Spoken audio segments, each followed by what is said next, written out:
Do you love them or hate them? Whatever you think of politicians, we're going to put the language they use under the microscope in this episode of Aprender Inglés con Reza y Craig.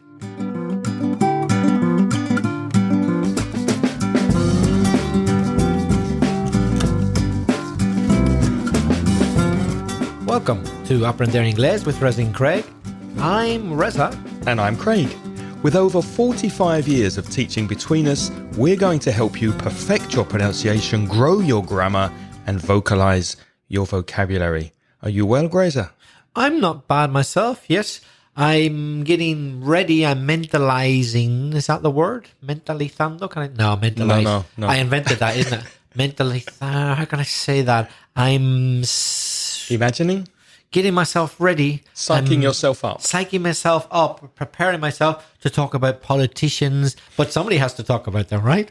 I'm joking, listeners. They're not that bad. So no, we're talking about politicians, political language, the language of politicians in this episode. But before that, we have a voice message from Orestes from Madrid, who speaks about something we have spoken about in the past more than once, el carajo. Let's listen to Orestes. Hello, Reza. Hello, Craig. This is Orestes from Madrid. I want to tell you the story about the El Carajo. I don't remember exactly when, but in one of your last program, you asked about what is the El Carajo. Okay, it's a funny story. In the old ships typical of the 18th century, had a small basket in the top of the bigger mast. This place was of the post of the lookout. Okay, this is the El Carajo. This small basket is the El Carajo. It's really important for the view, but really hard place, really sensitive to the sea.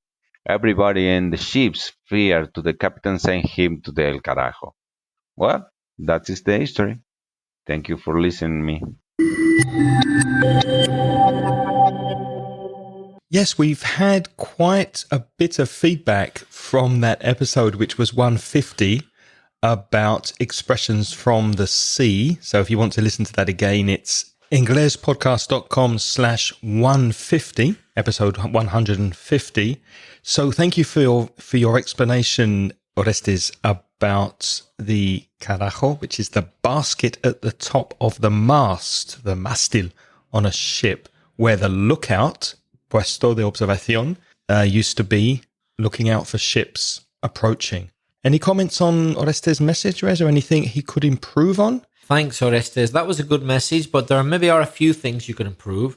You said the expression sensitive to dizzy, but it would be better to say it really made you feel dizzy, or it really made you dizzy. Something like that would be better. And dizzy is mareado, no? Mareado, yeah. Yeah. And you can also improve that sentence that you said that was everybody feared to the captain to be sent there. It sounds better to say everybody was afraid.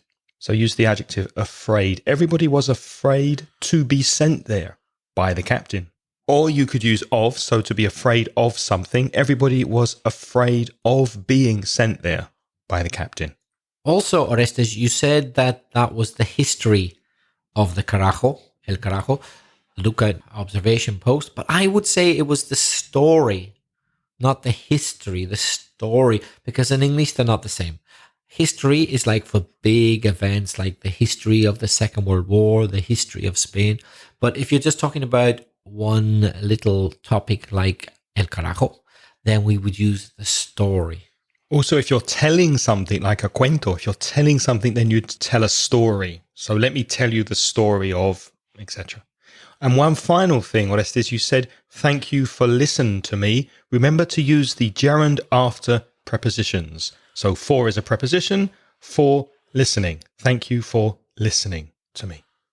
Speaking of carajo, we spoke about that recently in episode 195. And Angelica Bello, who's transcribing for us, when she sent me the transcript for that episode, she also sent me some more modern meanings of that expression from the Diccionario de la Lengua Española, Real Academia Española. So you can find that link again in the show notes to this episode, inglespodcast.com/204. So you can see meanings for el carajo, al carajo, del carajo, and all the carajos together. But be careful because, as Angelica said, they are malsonantes. So they are a little vulgar and rude. Be careful when you use them, obviously. Craig, we have some more feedback, this time in the form of an email from Gemma Monzón. Shall I read it? Yes, please. Os escribo por si es posible me pueden aclarar una duda que tengo y no he conseguido despejar. La cuestión es que, leyendo diferentes textos, muchos de ellos biografías, me he encontrado con maneras diferentes de expresar a la edad de. Y me gustaría conocer vuestra experta opinión, thank you, como nativos, pues no he encontrado nada que aclare si hay alguna diferencia en la construcción. Por ejemplo, añadir years o years old, cuando se escribe la edad con número o con letra, o simplemente no es necesario porque en inglés sonaría redundante. Perdonad si es una pregunta tonta, pues si nadie habla de ello debe de serlo. No hay preguntas tontas, no existen, en mi opinión. Pero si podéis confirmarme que todas estas frases que os dejo a continuación son correctas, os lo agradecería enormemente. Geniales vuestros cursos y muy agradecida por sentirme parte de vuestra mansión y por vuestro tiempo. Saludos, Gemma. Well, thank you, Gemma. And no, I don't think there are any silly questions. So if you are listening and you're thinking, yeah, I've got a question, but maybe it's a bit silly, don't send it to us. We will happily answer your questions. So I'll read Gemma's examples and then see if Reza and I agree on whether or not they are correct. So her first sentence, he is a professional pianist at the age of 18. That's 18 written as a word, EIGHTEEN. Is that correct, Reza? Sounds good to me. Me What do you too. think? Yep, no problem with that. He's a professional pianist at the age of 18. The second one, he is a professional pianist at the age of 18 years. That's an interesting one. You would certainly hear that, wouldn't you? But I'm not sure if that's strictly correct. Do you think it is? I would not say you'd hear it often. I would say you might see it in legal English, especially. I did Google that and I saw it very often in American state law when there's something formal and they say he's a professional pianist at the age of 18 years, or at the age of 18 years, a person is allowed to vote, for example. So yes, it would be correct. Not very common in spoken English, though. Sounds formal as well, doesn't it? Very formal. I was taught that probably in an old-fashioned way that you say years old or nothing. Yeah. So you can say 18 or you can say 18 years old. But if you say 18 years, it isn't strictly correct. But it seems in modern English that is no longer the case. And that is Gemma's third example. He is a professional pianist at the age of 18 years old. That's correct. Yeah. So, yeah, exactly as Reza said, either 18 or 18 years old. The problem is when you translate it from Spanish, 18 años, it translates as 18 years, which is not common in spoken English. So, Gemma, I would say use the first one or the third one. And another example, he began to play at age 6. Sounds good to me. At age 6, that sounds good. Yep. Or you could say at the age of 6. Adding the words the and of, yeah. That would also be correct. Or even, what about this? He began to play aged. That's AGED. Aged 6 can also be used, right? Yeah. Although perhaps not so common. And then what Gemma has done is repeated with the numbers written, not the letters. So the number 1 and the number 8. So he's a professional pianist at the age of 18 and not the actual letters spelled out. So what do you think, Reza? Well, to save a bit of time, Gemma, yes, you can do it either with letters or with numbers. But with numbers, using digits, numbers, is more informal, I would say. Yep, I agree. Just remember that when you hear the question, how old are you? Don't say I have 18 years. That's a Spanish translation, que tengo. We say in English, I'm 18 or I'm 18 years old. Another common mistake related to that is when people say, when were you born? And the answer comes, I born. No, I was born in plus the year is the correct answer. So you use it in the passive. It's passive, yeah, which seems weird because Spanish think, ¿qué? Nací. But in English, it's actually not that. I was born means that I was delivered from my mother, so to speak. My mother bore me. Your mother bears you. So you were born by her. It's effectively a passive. But of course, we never say I was born by my mother because who else is going to do it? Couldn't be anybody else. And it's a complicated verb because it's irregular. So to bear is B-E-A-R, to bear. Your mother bears you, da luz. And the past simple, the second form is bore, B-O-R-E. And the third form, the more common one that we use with I was born, is B-O-R-N. So I was born in the UK, for example.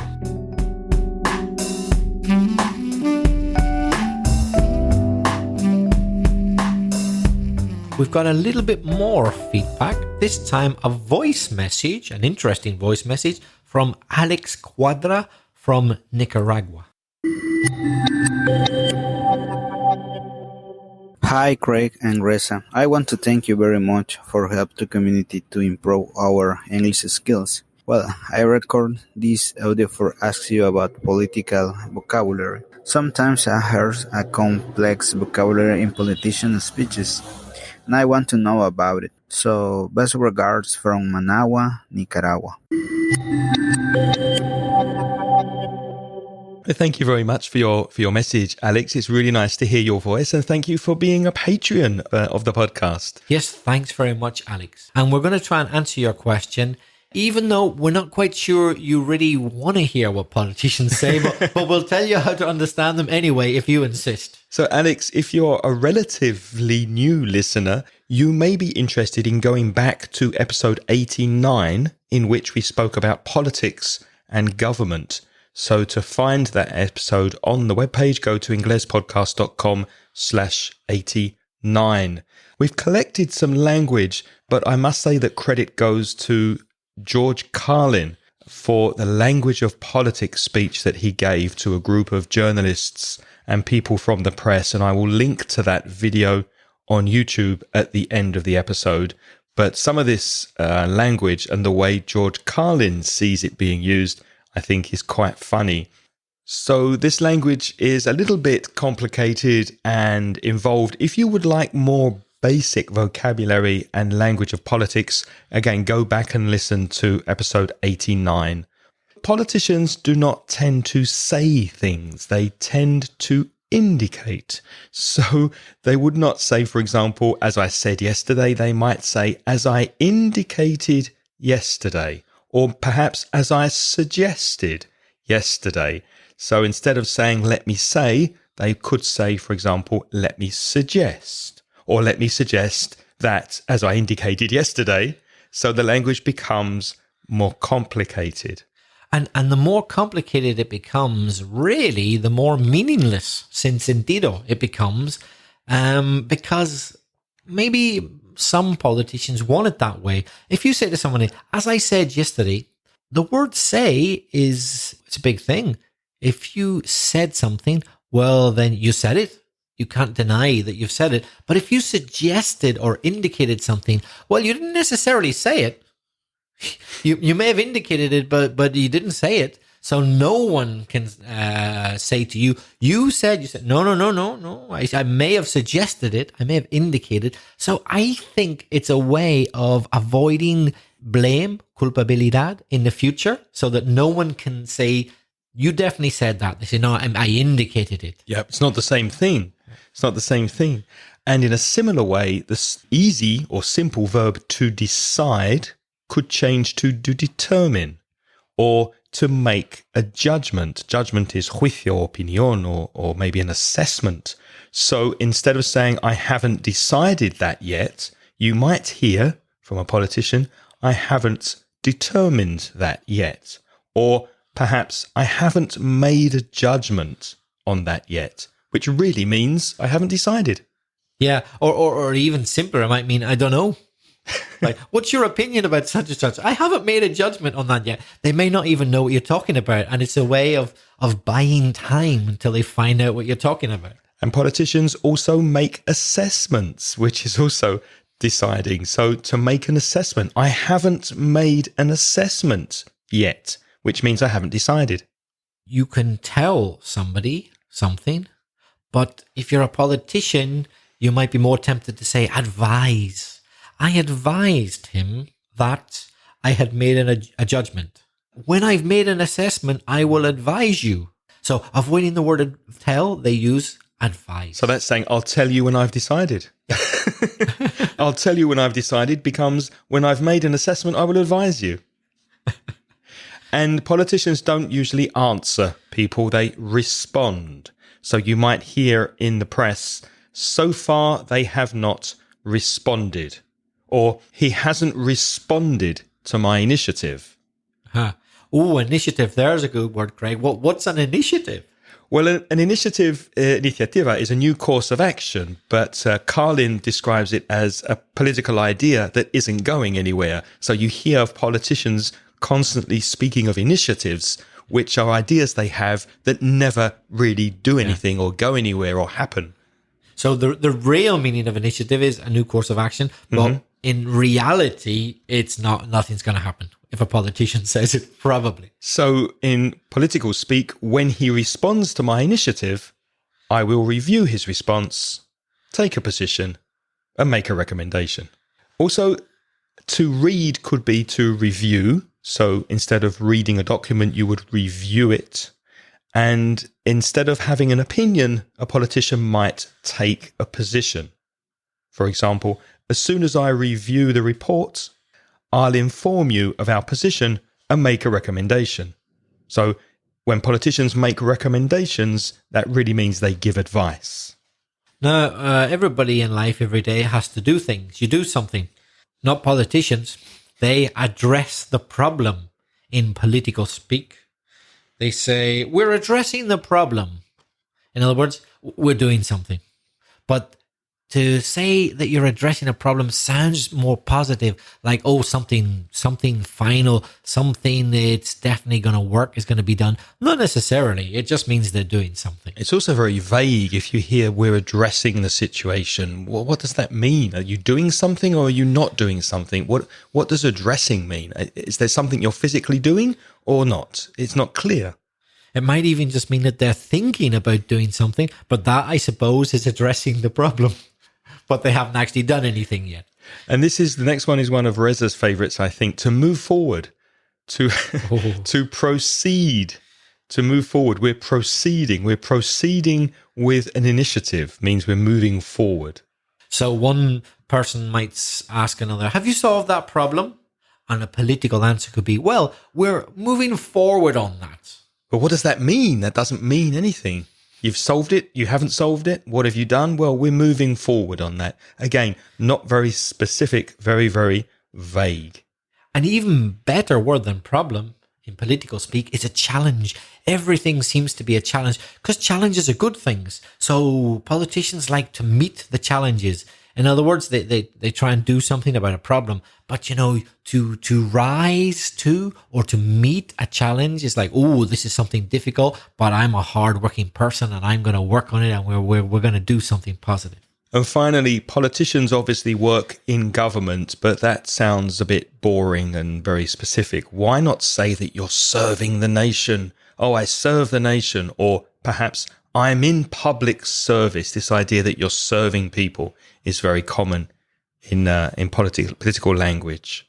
So those expressions were much more professionally delivered by George Carlin in his wonderful video, The Language of Politics. So again, I suggest that you go and watch that now that you know a lot of the vocabulary, and the link is in the show notes at inglespodcast.com/204. Now, what is politics exactly? Well, we all have an idea what we understand, but I really like Groucho Marx' definition of politics. Don't worry, I'm not talking about Marxism. I'm not talking about Karl Marx. I'm talking about the Marx brothers, Groucho Marx. You know, the one with the cigar and the big eyebrows, las cejas enormes. He defined politics as this. Politics is the art of looking for trouble, finding it everywhere, diagnosing it incorrectly, and applying the wrong remedies. For me, that's the perfect definition. So before we mentioned Reza's affection for the expression going forward, which is a term that actually he dislikes intensely, and many politicians use this term to go forward with an initiative or with a situation. Why do you dislike it so much, Reza? Well, I really hate it. I can't stand it because first of all, they throw it in. That means they put it in a conversation anywhere, in any context, any topic, because they want to sound constructive and positive and honest. But they do it even while they're actually lying, while they're saying something which isn't true, and they're actively trying to block the truth. They say it. You know, so it to me, as soon as I hear it, it makes me suspicious rather than think, oh, that's positive. Oh, that's good. I think, oh, hold on. What's he really doing? He just said going forward. I don't trust them, because would there ever be a need to say going backward? I mean, of course not. You can only go forward. It does. What about if I said, "Oh, are you addressing the challenge?" Oh, well, yeah, we're going backwards. Actually, who would say that? You have to go forward. There's no other direction to go. Even if you don't find a solution, you have to go forward to then fail in your quest to find a solution. But you can't go backwards. It just doesn't make any sense. It doesn't. And there's a similar expression that you don't hear as much as going forward, but it's sometimes used by politicians, and that's in the fullness of time. Oh, that's in the fullness of time, we will achieve our goals and our initiatives. In the fullness of time, we will affect change in the country. In the fullness of time. One of the reasons I find all of this kind of political speak fascinating, although I don't trust it when I hear it, is because when I was young, I read that very famous dystopian novel by George Orwell, which I'm sure a lot of you have read as well, 1984. Yeah, it's a classic. It was actually published in 1949, but he called it 1984 because it was a vision of the future of kind of things going wrong when politics go wrong. And it really had an impact on me. And one of the reasons was because of Orwell's interest in the actual language. Apart from being a brilliant novel, he was very, very, very interested in the use of the English language. And he actually invented a fictitious language, or let's say a variant of English, which he called in the novel New Speak. And it was like a strictly controlled language with very limited and very repetitive vocabulary and grammar, so as to avoid any thoughts not in agreement with the standard political ideas of the dictatorship in this novel, this fictional dictatorship. So the politicians manipulated the language, so you really had to say what they wanted you to say because there was no way of expressing anything else, in fact. Maybe we could give a short example of some of the language he uses in the novel to give the listeners an idea of how he used this language. Yes, there's the idea of doublethink, which is such a brilliant word. Doublethink. That thinking twice. Thinking twice. So George Orwell invented this term, doublethink. But, you know, these days, honestly, I think there are people in marketing, perhaps, or certainly political advisors when it comes to selling their vision that actually really employ it. They've taken it as something that you really should do. But I'll tell you what Orwell defines doublethink as. So it's part of this newspeak. He said doublethink, the power of holding two contradictory beliefs in one's mind simultaneously and accepting both of them. To tell deliberate lies, deliberate means it's not an accident, to tell deliberate lies while genuinely believing in them. To forget any fact that has become inconvenient, and then, when it becomes necessary again, to draw it back from oblivion for just so long as it is needed. What does it mean to draw it back from oblivion? So to draw something back is when something has been lost or seems to be lost, but you recover it. And oblivion is where things get completely lost and forgotten. Mm-hmm. So he's saying that politicians invent these terms and they say them all the time. Then when it's not convenient, they stop saying them and they refuse to say them. But then in the future, it might be convenient again, so they'll bring it back again. Until it's inconvenient, then they'll get rid of it again. It's basically what he's saying. So certain words and phrases which they like at the time, whatever happens to be in fashion. Yeah. So you do that to deny the existence of objective reality, and all the while to take account of the reality which one denies. Well, that's a bit confusing. What does that mean? So he's saying that you're lying, but you've got to believe your own lies.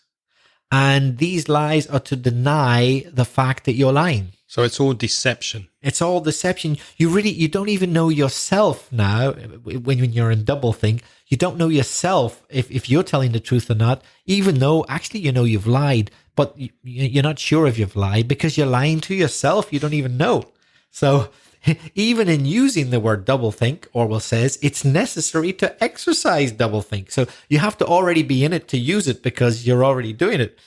For by using the word, one admits that one is tampering. To tamper is to alter or to try and play tricks with something. You're tampering with reality.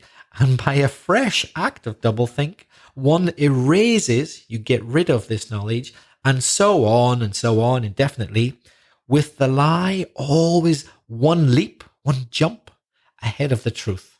The lie is always one leap ahead of the truth. So you never really get to the truth of a matter. Yeah. And if you do, you cover it up with a lie again, and so on. So you never really know what's true. And I genuinely believe that there are politicians out there, and non-politicians as well, who have doublethink. They genuinely believe something which they know is a lie. They invent it as a lie, but then they kind of believe it. For example, the architects of some of the huge lies of, the original dictators, the fascist dictators of the 20s and 30s, they knew they were lying. And someone had to invent the story first. It didn't just come from nowhere. They invented them. They knew it was a lie, but they ended up kind of believing something which they knew they invented. So they know it's not true, but they believed it. Maybe they need to believe their own lies in order to convince the public of them. Because if they didn't believe them, then it wouldn't be so effective when they told the public these lies. Yeah. So that basically is the essence of doublethink. But Craig, there's a term in the news these days which reminds me of doublethink in a way. Do you know what I'm talking about? Could that be fake news that we hear a lot about these days? Fake news? What is this fake news then? It's deliberate misinformation. It's misinforming you or misleading you. To mislead is engañar, confundir. It's doing it on purpose so that you deliberately don't understand, so that the news is not actually true, but they try to attract your attention to it, in some cases to sell advertising. And Facebook famously were accused of putting fake news in their news feed to sell more advertising to people through things like clickbait, for example. Clickbait is where you click on something because it's sensational or it's so ridiculous it can't possibly be true, and you want to discover if it's true or not. This is, again, cheating you, deceiving you into believing something that's not true. So anything fake is falso, and this idea of fake news has been very much in the public eye recently. And for me, probably the worst thing of all about fake news is not just the fact that there's a lot of fake, false news out there, but now, because it's become accepted that there is fake news, sometimes when a story is genuinely true, It's not fake. It's true. If it doesn't suit, if it's not convenient for certain politicians, they say it's fake news, but in fact, it's not. It is actually true, and they know it's true, but they say, fake news, you can't trust anything. So now we're getting to the point where I wonder, will we know what's fake news and what's true news? So it's kind of an example of doublespeak. I guess, yeah. It's not the ideal situation to be in. So what's your opinion? Do you think that we are in a society where you can't believe anything politicians say? Or do you disagree with the things that Reza and I have said? We would love to hear your opinion. And please send us a voice message because we prefer voice messages. You can do that on SpeakPipe at speakpipe.com/inglespodcast. Or if you want, you could send us an email. If you could send it to Craig at inglespodcast.com. Or to Reza at belfastreza@gmail.com. We'd also like to thank our Patreon sponsors, starting off with Bruno, who's our gold sponsor. Bruno, some of you will already know, is the man who organizes walking tours of Copenhagen. And you can check out his company on copenhagenwalkingtour.com, where you can find out all the information about tours in that city in Denmark. Or if you're more interested in South America, he also organizes walking tours of Rio de Janeiro in the favelas, which are completely safe because they're led by local guides and some of the money helps the community to improve. You can find out about those tours on favelawalkingtour.com.br. Yes, thanks very much, Bruno, for being a gold sponsor. And also, of course, thank you to our other wonderful Patreons who are supporting the podcast. They are Ana Giovanna, Dana Constantin, Pachi Ibañez, Manuel Tarazona, Juan Carlos Lorado, Beatriz Sánchez, Pedro Martínez, Maite Paracín Pérez, Lara Allem, Rafael Bancels, Nestor García Mañez from Luces Extrañas, his podcast at nestorgm.com, Maria Gervati, Lorena Sarajarabo, Carlos Garrido, Mamen, Juan Leiva Galera, Corey Finneran and his podcast on baseball at ivmv.com, Miren Full, José Luis Araguay, Agus Paulucci, Maria Reidamen, Manuel García Petagón, Raúl López, Rafael, José Manuel Fernández Picazo, Pilar Martínez, Gambate Blog, Igor, Garmendia, Ignacio Espona, Kieran, Carlos García, Ana Ibarra, Marina Ortez Pena, and of course our latest sponsors to join our Patreon program, Juan Carlos Pantin Fernández, Joel Silvera, Alejandro Pluma, Alex Cuadra, whose wonderful idea gave us the material for today's podcast, Jose Emilio Villena, Emilio Manuel Martinez Rivas, and Antonio. Thank you, all of you. And if you'd like to join our Patreon program, you can for as little as just $1 per month. And that way you get instant access to recent transcriptions that have been lovingly transcribed by Angelica Bello from Madrid. Just go to patreon.com/English podcast. And thank you also to the pencil of Patricia Alonso, who continues working hard transcribing episodes for you. And we now have available episodes 1 to 21 and 131 to 142 on our blog at inglespodcast.com. Craig, what's in next week's episode? Next week is another idea from a listener, the world of bikes. So we'll be speaking mainly about cycling, but also about other bikes and lots of new vocabulary, we hope, for next week's podcast. Until then, it's goodbye from Reza. And goodbye from Craig. The music in this podcast is by Pitts. The track is called See You Later.